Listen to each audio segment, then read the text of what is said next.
ஓம் சாய்ராம். பெண்கள் கடைபிடிக்கக்கூடிய முக்கியமான விரதத்தில் ஒன்று காரடையான் நோன்பு.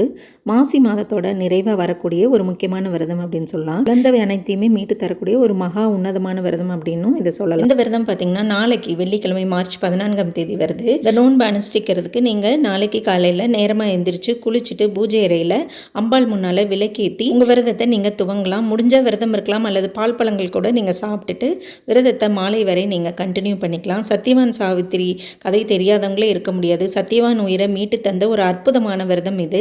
சாவித்திரி காட்டில் அம்பாளை நினைச்சு விரதம் இருந்து நோன்பாடைகளை சமர்ப்பிச்சு வெண்ணையும் வச்சு வேண்டிக்கிட்டாங்க அவரோட கணவரோட ஆயுளுக்காக. நாமும் அதே மாதிரி இனிப்படை காரடை பண்ணி வாழை இலையில வச்சு தேங்காய் பழம் வெற்றிலை பாக்கு வெண்ணெய் இதையும் வச்சுக்கணும். மஞ்சள் சரடு எடுத்து நடுவில் பூ வச்சு கட்டி அம்பாள் முன்னால் வச்சு நீங்கள் பூஜை பண்ணிட்டு உங்கள் கைகள்லையோ அல்லது கழுத்துலையோ நீங்கள் கட்டிக்கலாம். நாளைக்கு நீங்கள் தாலிச்சாடு மாத்திரன்னா மாற்றிக்கலாம். நல்ல நாள். அம்பாள் முன்னால் வச்சு மஞ்சள் கிழங்கு கட்டி நீங்கள் உங்கள் கழுத்தில் கட்டிக்கிறது நல்லது.